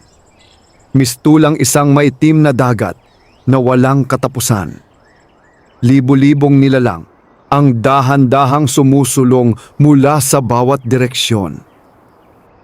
May mga higanting halimaw na kasing taas ng mga gusali. May mga mandirigmang nakasuot ng maitim na baluti. May mga lumilipad na nilalang na tila mga paniking gawa sa anino. At sa gitna ng lahat ay nakalutang si Morvath. Nakabalot sa umiikot na enerhiya ng kadiliman. Nag-aapoy ang kanyang mga mata habang nakatitig sa tore. Naging mabigat ang mukha ni Eldros. Huli na! Ano ang ibig mo sabihin? Tanong ni Mateo. Huminga ng malalim ang matandang tagapag-ingat. Natagpuan na niya ang lugar. Dahil sa paglitaw ng 2 selyo, nagising ang enerhiyang nakatago rito. Napahawak si Mateo sa kanyang anting-anting. Kung ganoon, kailangan nating kunin ang 3 selyo ngayon. Ngunit umiling si Eldros. Hindi pa, nabigla silang 2. Hindi pa, tumango ang matanda. Ang 3 selyo ay hindi basta kinukuha. Kailangan muna nitong kilalanin ang tunay na tagapagmana. Kasabay ng kanyang mga salita ay muling yumanig ang tore. May malaking bahagi ng pader ang sumabog. Nagliparan ang mga tipak ng bato. Mula sa butas ay sumugod ang 3 nilalang na anino. Mabilis ang kanilang pagkilos at nakamamatay ang kanilang mga kuko. Agad na pumuwesto si Mateo. Muling nagliwanag ang kanyang anting-anting. Sa loob ng ilang buwan ay sanay na siyang humawak ng palakol. Ngunit ngayon ay iba na. Mas mabilis siya, mas malakas, mas matatag. Sa unang pag-atake ng mga nilalang, ay mabilis niyang sinalubong ang mga ito. Isang malakas na hampas. Isang nilalang ang tumilapon. Kasunod nito ay isang gintong sinag mula sa kanyang anting-anting. At naglaho ang halimaw na parang usok. Samantala, ginamit naman ni Amaryllis ang kanyang mahika. Mula sa kanyang mga kamay ay lumitaw ang mga hibla ng liwanag. Mistulang mga baging na gawa sa enerhiya. Agad nitong pinigil ang dalawang natitirang kalaban. Pagkatapos ay pinasabog sila sa isang kislap ng maliwanag na enerhiya. Muling bumalik ang katahimikan. Ngunit alam nilang simula pa lamang iyon. Sa labas ng tore ay patuloy na lumalapit ang hukbo ng kadiliman. Unti-unting nilalamon ang buong Aurelion. Lumapit si Eldros sa ikatlong selyo at sa kanya tiningnan si Mateo. Panahon na, biglang nagliwanag ang kristal. Kasabay nito ay lumutang ito sa ere at dahan-dahang lumapit sa binata. Naramdaman ni Mateo ang kakaibang init. Parang may enerhiyang pumapasok sa kanyang kaluluwa. Ngunit sa mismong sandaling hahawakan na niya ang selyo, biglang bumukas ang kisame ng tore. Isang napakalakas na pagsabog ang yumanig sa buong gusali. Napaatras silang lahat at mula sa bumagsak na bahagi ng kisame ay unti-unting lumapag si Morvath. Tahimik, ngunit nakakatakot. Sa unang pagkakataon ay nakita nila ang kanyang tunay na anyo. Mas matangkad kaysa sa ordinaryong tao. May maitim na baluting, tila gawa sa buhay na anino. At sa kanyang likuran ay may malalaking pakpak na gawa sa kadiliman. Ngunit ang higit na nakakagulat ay ang kanyang mukha. Hindi ito mukha ng halimaw, kundi mukha ng isang nilalang na minsang naging mabuti. Isang nilalang na minsang naging tagapagbantay. Ngunit nilamon ng kasakiman, tahimik siyang tumingin kay Eldros. Matagal na panahon na ang lumipas, kaibigan.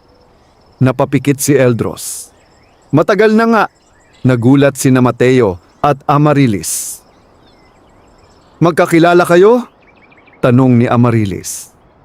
Malungkot nang ngumiti si Eldros. Magkasama kaming naging tagapagbantay noon. Nanlaki ang mga mata ng dalawa, ngunit hindi na sila nabigyan ng oras upang magtanong. Biglang umigting ang presensya ni Morvath. Nagsimulang mabasag ang sahig. Nagliyab ang mga simbolo sa paligid. At isang napakalaking alon ng kadiliman ang kumalat sa buong bulwagan. Sumuko ka na, Eldros. Natapos na ang panahon ng mga tagapagbantay. Ngunit umiling ang matanda. Hindi habang may natitira pang pag-asa. Nagtagpo ang kanilang mga titig. At sa loob ng ilang segundo ay tila bumalik ang mga alaala ng nakaraan. Mga panahong magkaibigan sila. Mga panahong magkasama nilang pinrotektahan ang mundo. Ngunit wala na iyon ngayon. Tanging digmaan na lamang ang natitira. Biglang itinaas ni Morvath ang kanyang kamay. At sa isang kisap mata ay pinakawalan niya ang napakalakas na bugso ng kadiliman. Ngunit bago pa ito makarating sa kanila, ay mabilis na humarang si Eldros. Itinaas niya ang kanyang tungkod at isang gintong kalasag ang lumitaw. Nagbanggaan ang dalawang puwersa, liwanag at kadiliman. Nayanig ang buong tore. Nanginig ang lupa. Nabasag ang mga bintana. At umalingaw-ngaw ang napakalakas na pagsabog. Ngunit unti-unting natutulak pabalik si Eldros. Mas malakas si Morvath. Mas bata, mas makapangyarihan. Napansin ito ni Mateo. At sa unang pagkakataon ay naunawaan niya ang ibig sabihin ng pagiging tagapagmana. Hindi sapat ang manood lamang. Kailangan niyang kumilos. Mahigpit niyang hinawakan ang kanyang anting-anting at saka siya sumugod. Kasabay nito ay nagliwanag ang dalawang naunang selyo. Mistulang mga bituin sa gitna ng dilim. Tumama ang kanilang liwanag sa katawan ni Mateo at biglang nabalot ng gintong enerhiya ang kanyang buong pagkatao. Napahinto si Morvat, hindi dahil sa takot, kundi dahil sa pagkabigla, sapagkat ngayon lamang niya muling nakita ang kapangyarihang matagal na niyang pinaniwalaang naglaho na. Ang kapangyarihan ng mga unang tagapagbantay. Mabilis na tumalon si Mateo. At sa unang pagkakataon ay nagawa niyang harapin si Morvat ng pantay. Nagbanggaan ang kanilang mga kapangyarihan. Liwanag laban sa kadiliman. At sa gitna ng pagsabog ng enerhiya ay nagsimulang magliwanag ng napakalakas ang ikatlong banal na selyo. Parang tumutugon ito sa nangyayari. Parang naghahanda sa isang mahalagang pasiya. Ngunit kasabay nito ay may mas nakakatakot na nangyari. Sa ilalim ng Aurelion, sa kailaliman ng sinaunang mundo, may isang bagay na nagising. Isang nilalang na matagal nang natutulog. Isang presensyang mas matanda pa sa kasaysayan. Mas sinauna pa sa mga diwata. Mas makapangyarihan pa kay Morvat. Unti-unting bumukas ang dalawang dambuhalang mata sa kadiliman. At sa unang pagkakataon, matapos ang libu-libong taon, muling huminga ang tunay na hari ng kadiliman. Ang pagbangga ng liwanag at kadiliman sa tuktok ng tore ng Aurelion ay nagdulot ng isang pagsabog na umalingaw-ngaw sa buong mundo. Nayanig ang mga kabundukan. Nanginig ang mga kagubatan. Maging ang malalayong kaharian ng mga tao at diwata ay nakaramdam ng kakaibang pagyanig.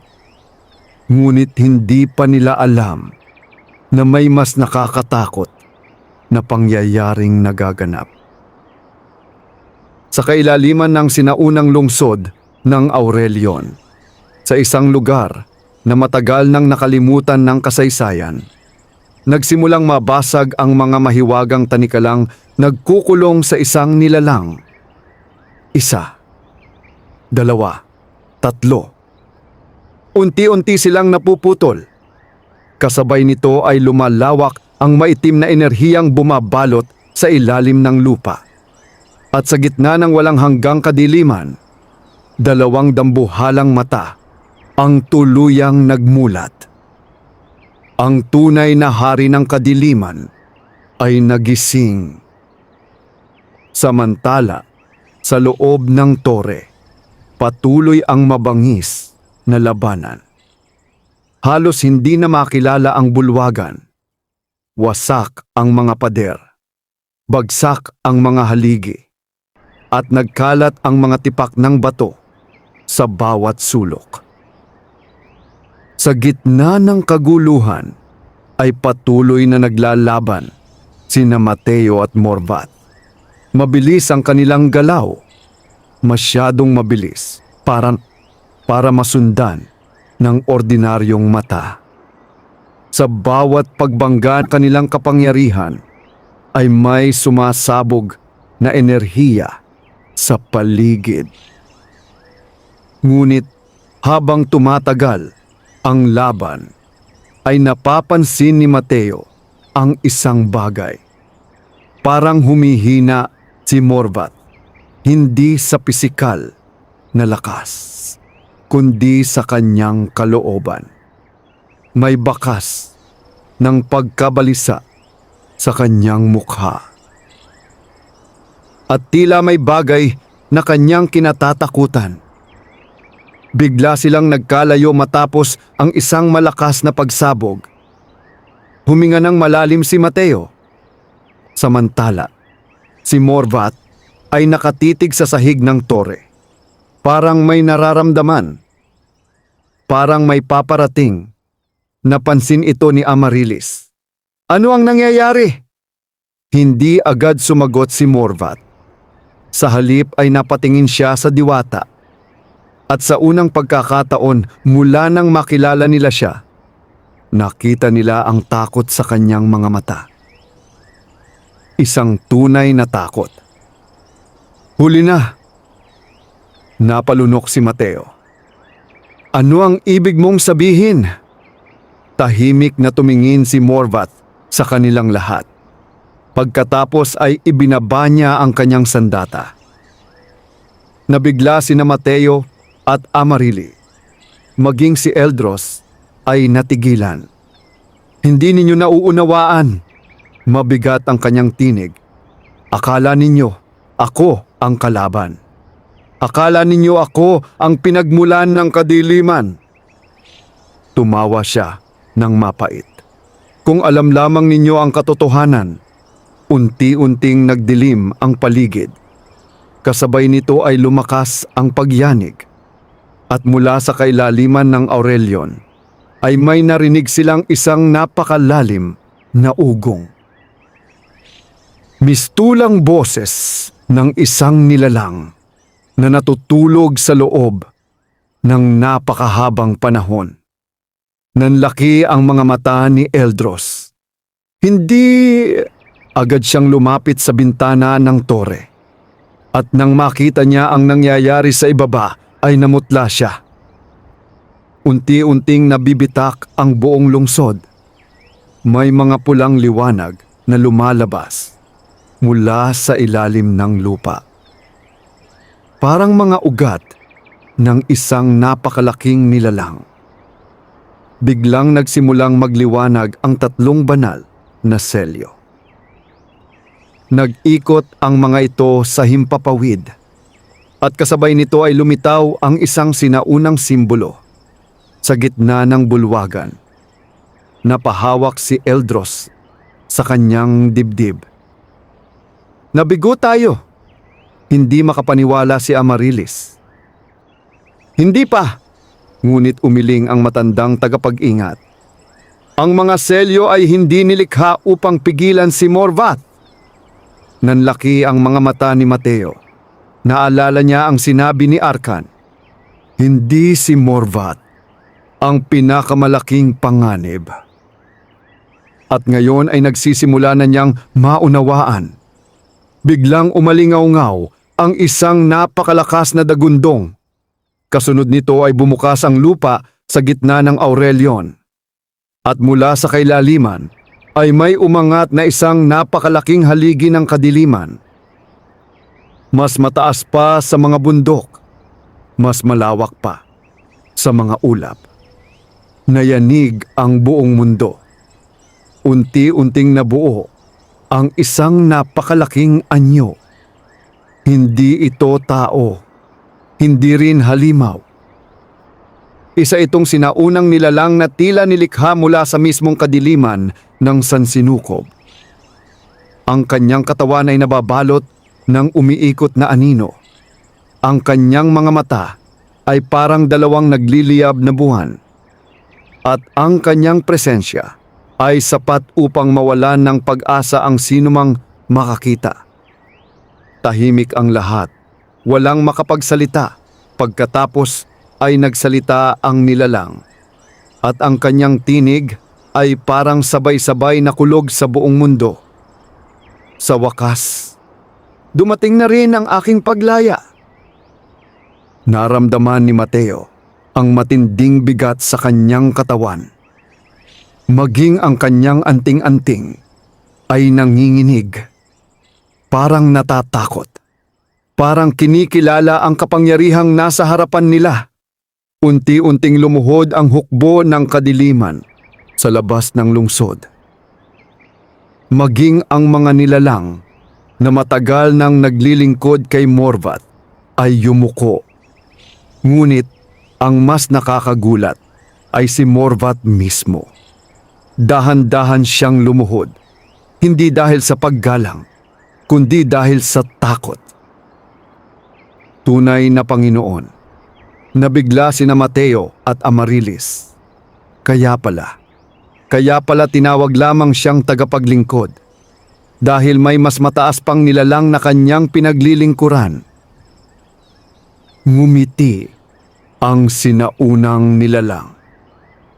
Ngunit ang ngiting iyon ay walang anumang kabutihan. Ito ay ngiti ng isang puwersang walang pakialam sa buhay, walang pakialam sa mundo, walang pakialam sa kahit sino. Ako si Umbraxis, ang unang kadiliman, ang katapusan ng lahat ng liwanag. Kasabay ng kanyang mga salita ay nagsimulang maglaho ang kulay sa paligid. Ang mga puno ay natuyo. Ang mga damo ay nalanta. Ang kalangitan ay naging kulay abo. Mistulang unti-unting namamatay ang mundo. Napahigpit ang kamao ni Mateo. Hindi siya maaaring sumuko. Hindi matapos ang lahat ng kanilang pinagdaanan. Hindi matapos ang lahat ng mga taong umaasa sa kanila. Biglang nagliwanag ang tatlong banal na selyo. Kasabay nito ay umalingaw-ngaw ang isang sinaunang tinig sa loob ng bulwagan.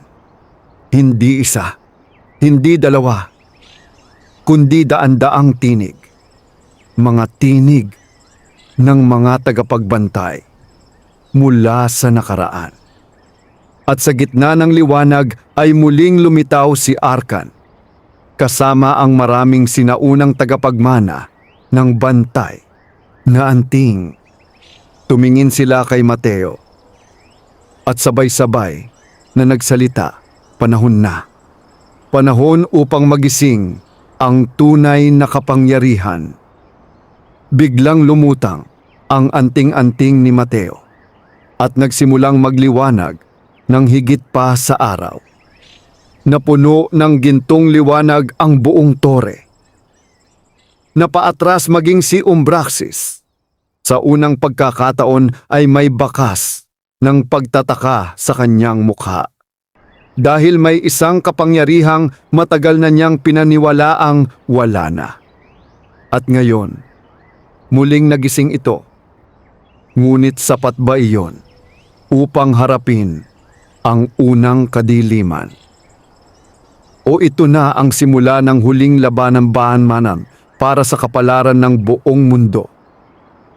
Nabalot ng nakakasilaw na gintong liwanag ang buong tore ng Aurelion. Ang liwanag na nagmumula sa anting-anting ni Mateo ay hindi nakatulad ng dati. Hindi na ito simpleng kapangyarihang nagbibigay proteksyon o lakas. Isa na itong sinaunang puwersang minsang nagligtas sa mundo noong unang panahon. Sa gitna ng nagliliwanag na enerhiya, lumitaw ang mga anyo ng mga nakaraang tagapagmana ng bantay na anting. Daan-daang mandirigma, daan-daang tagapagbantay, mga kaluluwang nagsakripisyo upang mapanatili ang balanse ng mundo. At sa kanilang harapan ay nakatayo si Arkan, ang unang tagapagmana. Tahimik niyang pinagmasdan si Mateo. Pagkatapos ay ngumiti. Narating mo na ang dulo ng landas. Mahigpit na nakahawak si Mateo sa kanyang dibdib habang lumulutang ang anting-anting sa kanyang harapan. Pakiramdam niya ay bumibigat ang bawat paghinga. Kasabay ng pagdami ng kapangyarihan ay dumarami rin ang mga alaala. Mga alaalang hindi kanya, mga alaala ng lahat ng tagapagbantay na nauna sa kanya. Nakita niya ang kanilang mga laban, ang kanilang mga sakripisyo, ang kanilang mga pagkatalo, at ang kanilang mga tagumpay. Unti-unti niyang naunawaan ang tunay na layunin ng bantay na anting. Hindi ito nilikha upang magbigay ng kapangyarihan. Hindi ito nilikha upang manaig sa digmaan. Ito ay nilikha upang magsilbing sisidlan ng pag-asa ng bawat salinlahi. At ngayon, nasa kanya ang lahat ng iyon. Sa labas ng tore ay patuloy na lumalaki ang anyo ni Umbraxis. Sa bawat sandali ay lumalawak ang kanyang kadiliman. Unti-unting namamatay ang mga kagubatan. Natutuyo ang mga ilog. Naglalaho ang kulay ng mundo. At kung magtatagal pa ito, wala nang matitirang buhay. Tahimik na nakatingin si Amaryllis sa nagaganap. Ngunit sa kanyang puso ay may mabigat na pakiramdam. May bagay siyang nararamdaman. May bagay na hindi pa sinasabi ni Arkan. At nang magtagpo ang kanilang mga mata, agad niyang naunawaan. Napahawak siya sa kanyang bibig. Hindi lumapit siya kay Arkan. Hindi maaari. Tahimik lamang ang matandang tagapagbantay. Ngunit malinaw ang kanyang mga mata. Alam niyang tama ang hinala ng diwata. Napatingin si Mateo sa kanila. Ano ang ibig ninyong sabihin? Walang agad sumagot. Hanggang sa tuluyang magsalita si Arkan. May kabayaran ng paggising ng tunay na kapangyarihan ng bantay na anting. Naging tahimik ang buong bulwagan. Kabayaran? Tumango si Arkan. Upang muling maiselyo si Umbraxis, kailangan ng buhay ng tagapagmana. Parang huminto ang mundo. Naniga si Mateo. Samantala, napaluha si Amaryllis. May iba pang paraan. Ngunit umiling si Arkan. Kung mayroon lamang, unti-unting yumuko ang mga sinaunang tagapagbantay sapagkat alam nilang lahat ang katotohanan. Ito ang sakripisyong ginawa ng kanilang mga nauna.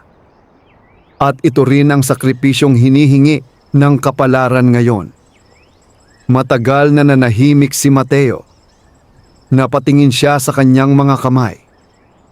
Naalala niya ang simpleng buhay niya noon bilang isang mangangahoy. Ang kanyang maliit na kubo, ang kanyang tahimik na pamumuhay, ang kanyang mga pangarap. At pagkatapos ay naalala niya ang lahat ng taong kanyang nakilala. Ang mga mamamayang kanyang natulungan. Ang mga nilalang na kanyang nailigtas. At higit sa lahat, si Amaryllis. Unti-unti siyang ngumiti. Isang payapang ngiti. Hindi ako natatakot, naluha si Amaryllis. Huwag mong sabihin yan. Lumapit siya kay Mateo. Hahanap tayo ng ibang paraan. Ngunit dahan-dahang umiling ang binata.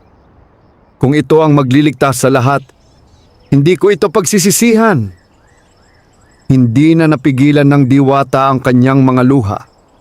Sa buong paglalakbay nila ay unti-unti niyang nakilala ang kabutihan ng binata. At ngayon ay mawawala siya. Mawawala ang taong pinakamahalaga sa kanya.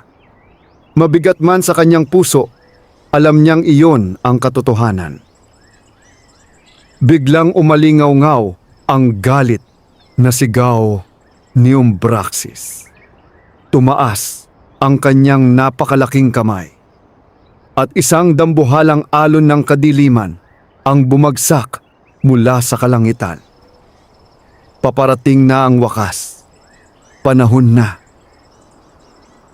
Unti-unting lumapit si Mateo sa gilid ng tore. Ang 3 banal na selyo ay umiikot sa kanyang paligid. Kasabay nito ay nagsimulang magliwanag ang buong kalangitan. Ang mga ulap ay nahati. Ang kadiliman ay umatras. At sa kauna-unahang pagkakataon, Matapos ang napakaraming taon, muling sumikat ang liwanag sa ibabaw ng Aurelion. Itinaas ni Mateo ang kanyang kamay. Kasabay nito ay nagsalita ang lahat ng sinaunang tagapagbantay at pinakawalan nila ang kanilang kapangyarihan. Ang tatlong selyo ay nagsanib. Ang anting-anting ay naging isang napakalaking bituin ng liwanag at ang enerhiya nito ay sumabog sa buong mundo. Tumama ito kay Umbraxis. Umaling-aungaw ang sigaw ng unang kadiliman. Sa unang pagkakataon ay nasaktan siya. Muling tumama ang liwanag at isa pa at isa pa. Unti-unting nabasag ang kanyang katawan. Unti-unting naglaho ang kanyang kapangyarihan. Ngunit habang nangyayari iyon, ay nararamdaman ni Mateo ang paghina ng kanyang buhay. Unti-unting nawawala ang kanyang lakas. Unti-unting lumalamig ang kanyang katawan. Ngunit hindi siya natatakot. Sapagkat nakikita niya ang pagbababalik ng buhay sa mundo. Nakikita niyang muling sumisibol ang mga halaman. Muling umaagos ang mga ilog. Muling bumabalik ang kulay sa kalangitan. At sa huling pagkakataon ay napangiti siya. Pagkatapos ay tuluyang sumabog ang liwanag. Nilamon nito si Umbraxis, kasama ang lahat ng natitirang kadiliman, at sa isang iglap tahimik, ganap na katahimikan. Makalipas ang ilang sandali, ay bumalik ang hangin. Bumalik ang mga ibon. Bumalik ang liwanag ng araw.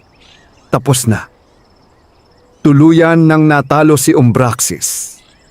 At kasabay nito ay naglaho rin ang lahat ng kadiliman. Tahimik na lumuhod si Amaryllis sa gitna ng tore. Hinahanap ang taong pinakamahalaga sa kanya. At doon niya nakita si Mateo. Nakahiga, hindi gumagalaw. Mahina ang kanyang paghinga, ngunit buhay pa. Nanlaki ang mga mata ng diwata. Hindi maaari! Biglang lumitaw sina Arkan at ang iba pang tagapagbantay. Ngumiti sila. Binago niya ang kapalaran. Ano ang ibig ninyong sabihin? Tanong ni Amaryllis. Sumagot si Arkan. Ang kapangyarihan ng bantay na anting ay nagmumula sa sakripisyo. Ngunit hindi nito hinihingi ang kamatayan. Hinihingi lamang nito ang kahandaang isuko ang lahat. Napaluha si Amaryllis. Ibig sabihin, nabuhay si Mateo dahil handa siyang magsakripisyo. At dahil doon, kinilala siya ng mismong mahika ng mundo. Makalipas ang ilang araw ay nagising si Mateo. At ang unang bagay na kanyang nakita ay si Amaryllis. Nakangiti habang may luha sa mga mata. Tapos na ba? Mahina siyang tumawa. Tumango ang diwata. Tapos na. Lumipas ang maraming buwan. Unti-unting muling bumangon ang mga kaharian. Naibalik ang kapayapaan at muling sumigla ang buong mundo. Samantala, bumalik si Mateo sa kanyang simpleng tahanan sa paanan ng kabundukan. Ngunit hindi na siya nag-iisa. Kasama niya si Amaryllis. Hindi bilang prinsesa, hindi bilang diwata, kundi bilang kanyang pinakamamahal na kasama sa buhay. Sa bawat pagsikat ng araw, ay pinagmamasdan nila ang kagubatang minsang naging simula ng kanilang pakikipagsapalaran. At sa tuwing sumasayaw ang hangin sa pagitan ng mga puno, para bang binubulungan sila ng mundo ng isang simpleng katotohanan. Ang tunay na kapangyarihan ay hindi nagmumula sa lakas, kundi sa kabutihang handang magsakripisyo para sa iba. Wakas.